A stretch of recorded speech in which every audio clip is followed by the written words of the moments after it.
Hello बच्चों, आज हम क्लास 5th की मैथ्स की वर्कशीट 14 करेंगे।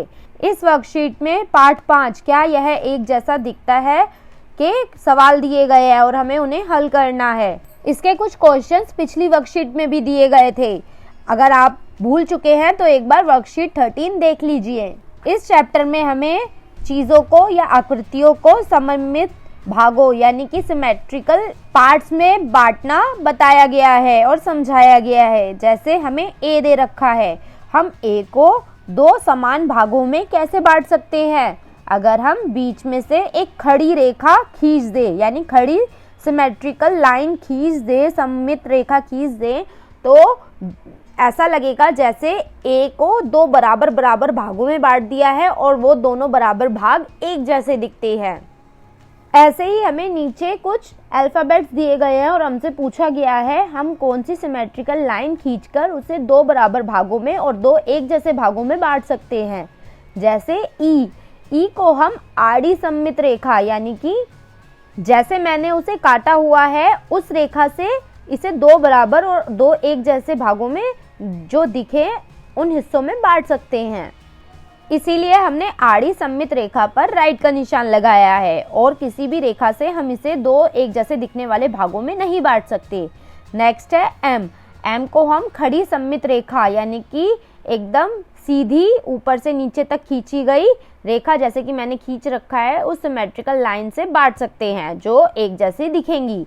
नेक्स्ट है एल को हम दो एक जैसे दिखने वाले भागों में बिल्कुल नहीं बांट सकते, तो इसलिए मैंने कोई नहीं पर राइट का निशान लगाया है।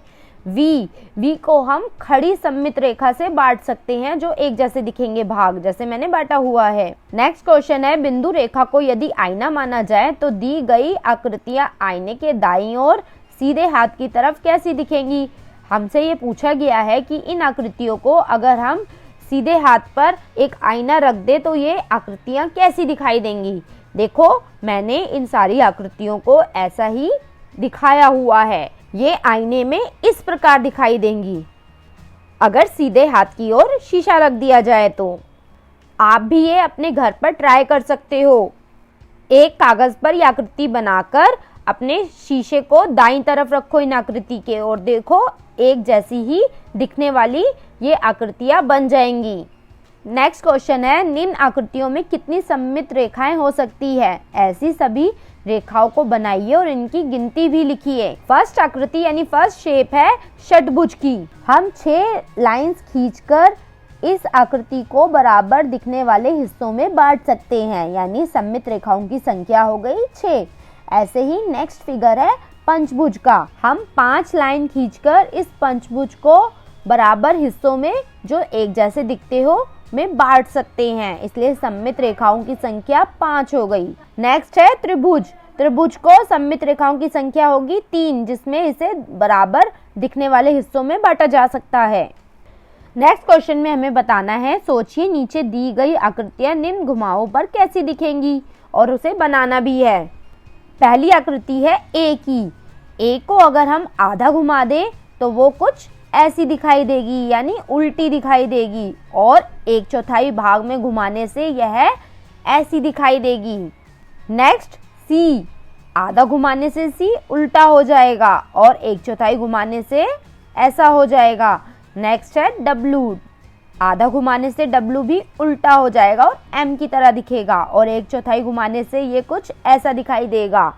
नेक्स्ट है पी भी आधा घुमाने से उल्टा दिखाई देगा और 1/4 से जैसा मैंने बना रखा है वैसा दिखाई देगा। अब एक त्रिभुज है और उसके अंदर एरो है, अगर हम उसे आधा घुमा देंगे तो वो कुछ ऐसा दिखाई देगा और 1/4 घुमाने से उसकी चोंच हमारी सीधी तरफ आ जाएगी। तो बच्चों ये था क्लास 5th की मैथ्स की वर्कशीट 14।